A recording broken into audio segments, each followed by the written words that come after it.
Fala rapaziada, vamos assistir aqui agora um corte do programa do Jogo Aberto. Renata Fã e seus convidados falaram a respeito do jogo do Flamengo e Vasco. 2-2 no Maracanã, o Flamengo deu muito mole, tomou um gol no finalzinho. Poderia ter saído com os 3 pontos, acabou tomando esse gol aí. Podia ter encostado no Palmeiras, mas infelizmente é melhor acontecer agora do que num jogo mais importante de Libertadores, né? Que sirva de lição. Vamos assistir agora esse react aí, rapaziada? Bora! O Flamengo viu o Vasco da Gama empatar o jogo, terminou a partida com aquele gostinho de derrota e o Vasco bem feliz com o resultado inesperado. E Renato Gaúcho.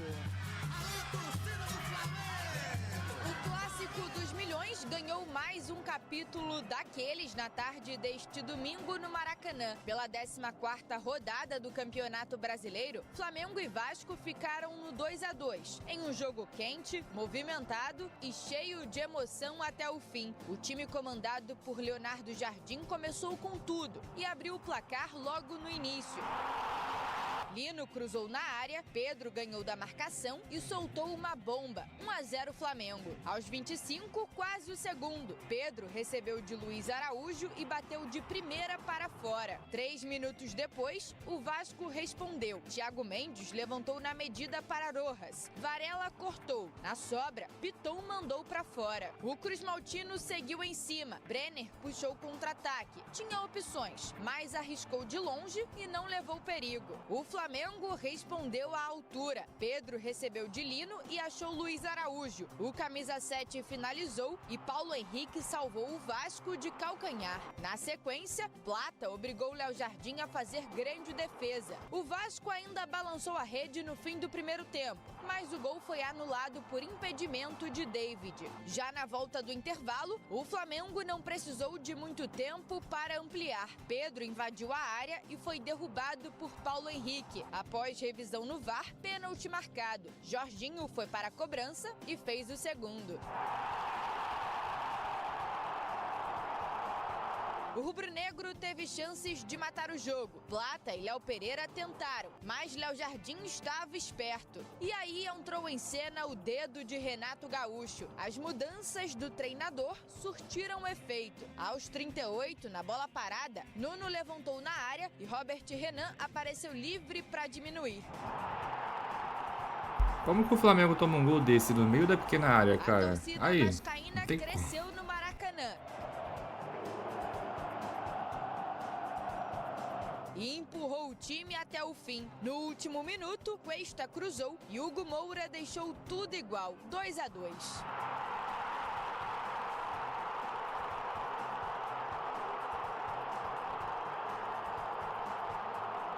Então é uma emoção muito grande. Já errei muito aqui, né? Olha o cara que faz gol na gente, cara, no Flamengo. Esse cara aí não era nem terceiro reserva no Flamengo. Como é que um cara desse faz gol na gente, cara? Porque a gente sabe como que futebol é dinâmico. Para o Flamengo, um gosto amargo. Entregamos, deixamos de ganhar duelos, deixamos de pressionar principalmente nos corredores, onde eles cruzaram com muita facilidade e eles acabam por fazer 2 golos de cruzamento, um de cruzamento e outro de bola parada. Toda a gente é responsável, mas eu sou o grande responsável porque eu não consegui meter dentro da equipa jogadores que mudassem ou que mantivessem o nível de exibição nos primeiros 70 minutos. Do lado do Vasco, o sentimento foi outro. Muitos jogos nós cedemos a vitória para o adversário, empatamos e foi com sabor de derrota. Hoje é sabor de vitória. Não que o meu time tenha jogado mal, não, pelo contrário, que eu acabei de falar. Eu dei os parabéns pelo meu grupo, pelo meu time, o que eles fizeram em campo hoje. Pelas circunstâncias, pelo adversário que nós enfrentamos, hoje a gente saiu com uma lavada daqui sim. O clássico dos milhões contou com uma presença importante. Há 15 dias da convocação para a Copa do Mundo, Carlo Ancelotti, técnico da seleção brasileira, assistiu à partida aqui do Maracanã. O zagueiro Léo Pereira e o atacante Pedro, do Flamengo, são jogadores que podem aparecer na lista final do italiano. O defensor esteve na última data FIFA e segue no radar. Já Pedro vive grande fase. São 16 gols em 26 jogos na temporada. Depois de um ano passado marcado por lesões, o atacante volta a sonhar com a seleção. Edu, se o Flamengo sai vitorioso, o nome do Pedro seria aclamado porque realmente foi o protagonista. Porém, a garra, a concentração e o Vasco acreditar no resultado até o último segundo acabou sendo o destaque do clássico. Sim, Renata, mas eu acho que o Pedro não pode ficar nessa coisa de porque não ganhou. Acho que a apresentação que ele vem fazendo com a camisa do Flamengo está chamando a atenção, né, pelo desempenho que ele vem fazendo, não só os gols e bonitos gols, eu acho que a entrega, o posicionamento dele. Agora, por outro lado, o Vasco, com o Renato Gaúcho, ele coloca um time para cima, sem medo, os jogadores do Vasco arriscando, confiando. Eu acho que isso que é bacana. A gente, quando vê a entrevista do Renato Gaúcho, ele fala assim, eu dou tranquilidade para que eles possam entrar em campo, para que eles joguem da maneira como eles são acostumados. Então, a gente está vendo isso no Vasco. O Vasco realmente tem aquele DNA, tudo bem, tomou 2 gols, agora eu vou para cima. E foi para cima e foi merecedor do empate. Chiquito. Pergunta quantos jogos esse moleque, esse filho da puta desse Dudu Dracena, viu do Vasco pra tá falando isso aí. Ele tá vendo aí os melhores momentos e tá falando baseado no que ele viu nos melhores momentos e no que o Renato Gaúcho falou. Ele não viu nada pra ficar falando que melhorou e que não sei... Cara, tá muito fácil ser comentarista de futebol hoje em dia, mano. E a gente vê que o Vasco, esse empate tem que ser valorizado sim pelo Renato e seus comandados. Pô, até 37 do segundo, perdendo de 2-0. E o Flamengo visivelmente, aí eu não sei se é pela Libertadores na semana, se é pela Copa do Mundo, se é pela sequência de jogos, pelos desfalques, né? O Flamengo começa a controlar o jogo, né? 2-0, 37 do segundo tempo, dá uma recuada, enquanto isso que do outro lado tem um adversário que, como você falou, já virou o jogo contra o próprio Palmeiras, sob comando do Renato, né? Virou o jogo contra o São Paulo, é um time que não desiste. E é clássico, né? O Renato sabe o que é a importância de um clássico, a importância de você reverter um resultado, e ele faz boas trocas. Ele coloca o Vasco pra frente ali na reta final e consegue um empate. E aí fica com... Cadê a linha traçada aí? E, consequentemente, o Flamengo... Não dá pra ter certeza se estava em condição, se estava impedido. Os caras não traçam a linha, dá o gol, acaba o jogo. Por mais que seja um Fica por isso mesmo. Você se preocupa mais ainda em fazer uma marcação forte para não tomar o terceiro, né, Edu? E vira e mexe e fica beliscando. Ele não, ele soltou o time, falou, ó, o rei do Rio sou eu sei como fazer esse campeonato acontecer, eu sei que o Flamengo tá com problemas do outro lado, ele colocou o time para cima. E o Vasco amassou o Flamengo no final. A verdade é essa, que o 2-1 no final seria péssimo pro Vasco, porque o que eles colocaram em campo nos 15 minutos finais, a pressão que eles colocaram, era até para ter uma virada. Era para ter uma virada histórica do Vasco. Mas não aconteceu, mas teve um grande resultado que você sair de um 2-0, beliscar os 2-2 e deixar o time aí, o bajulado da imprensa com medo, porque o Flamengo termina o jogo pedindo pro juiz terminar o jogo. Mãe, escolheu seu presente? Não precisa de nada. Bom, vamos para mais clássico, porque no sábado tivemos o Palmeiras recebendo o Santos. Ele tinha trabalhado ali a questão da bola parada. E assim, o Léo Ortiz erra, né? O Léo Ortiz estava marcando a zona ali. O Robert Renan ataca as costas do Léo Ortiz, entre ele e o Léo Pereira.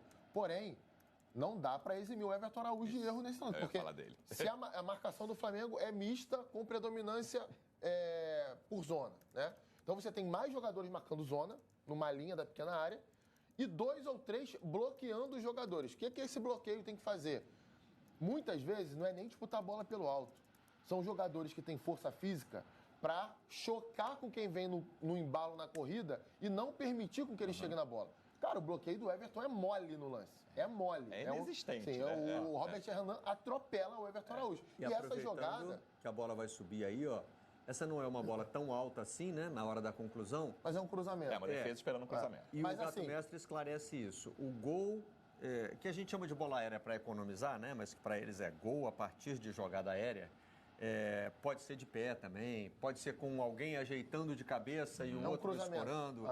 É que nasce de uma bola levantada na área, tá? E a diferença do primeiro para o segundo esse aí é um gol levado em fase defensiva. O adversário está com a bola dominada no seu campo, você está posicionado de uma maneira totalmente diferente do escanteio. Então, no treinamento, para coleta de dados de comissão técnica, entender problema e virtude, isso dá, não há comparação entre os dois gols, né?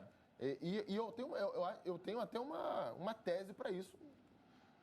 Acho que é um tema até que pode ser debatido. Hoje o Flamengo marca mais perto da área mais tempo. Os zagueiros do Flamengo não têm necessariamente essa virtude tão forte no jogo deles. Léo Ortiz e Léo Pereira são zagueiros que funcionam melhor atuando mais adiantados, marcando mais alto. A gente pode colocar assim, com mais metros atrás da defesa para defender. Não que sejam caras muito velozes, mas que têm, pelo tempo que jogam assim no Flamengo, que jogaram assim no Flamengo, eles têm uma coordenação muito boa nesse sentido, entre os dois ali e com os demais jogadores e até com o goleiro também. Agora, marcando mais atrás, você vai defender mais cruzamento, porque tem menos espaço para o adversário entrar na sua defesa. E, de fato, o Flamengo tem levado muito gol de cruzamento com bola rolando, né? Falha de proteção de área, de coordenação ali entre eles no miolo de defesa. Acho que isso faz parte da falta de controle que a gente tem citado. Tá aí, rapaziada, esse foi o vídeo de hoje. Cara, não concordo muito em algumas coisas que principalmente os últimos comentaristas falaram, não. Mas o Wallace entrou muito mal, pô, mano. O cara era pra entrar no carrinho, empurrando, tomando cartão amarelo, fazendo de tudo ali pra segurar o jogo, pra mostrar vontade, pelo menos. O cara, pô, vive no banco. Quando tem a oportunidade de entrar pra fazer alguma coisa, pô, não precisa nem fazer gol, mano. Porque o Flamengo nem precisava mais buscar gol naquele momento. O Flamengo só precisava não tomar o gol. Pô, e entra com um corpo mole do caramba. Pô, De La Cruz também não entrou bem. Teria que entrar já no começo do jogo no lugar do Everton Araújo, do lugar do Luiz Araújo, de meio campo. E entrando agora no final do jogo, parece que os caras entram ainda num ritmo muito abaixo, enquanto o Vasco tá buscando loucamente atacar de qualquer jeito, cruzando bola na área para tentar achar uma bola respingada. Os caras vindo para cima, amassando, não tem nada para perder, o jogo já tá perdido, final de jogo, aquele 2-1 ali acabou de acontecer, inflamando o jogo. Cara, e é isso aí, os caras entram um com o corpo mole, os caras do Vasco lá na rotação, pô, a milhão, mano, vai atropelar, não tem jeito, mano. Só que era aquilo, né? O jogador do Flamengo, ele tinha que ter um pouquinho mais de cabeça, mais de experiência. Joga a bola ali pra fora, cai no chão, porra, finge uma contusão, qualquer coisa, mano. Chega com vontade, arruma uma confusão ali pra ter um princípio de briga, né? De confusão. Toma cartão amarelo de passa tempo. Pô, mas os caras tomar um empate depois de 2-0 a partir dos 37 minutos do segundo tempo é brincadeira, cara. Mas é aquilo, né? Que sirva de lição. Empatou um jogo quando podia empatar. E Libertadores vindo aí, o técnico espero que tenha aprendido em não ficar botando mais essas amebas aí pra jogar igual o Alacian. E é isso, rapaziada. Deixa a opinião de vocês aí.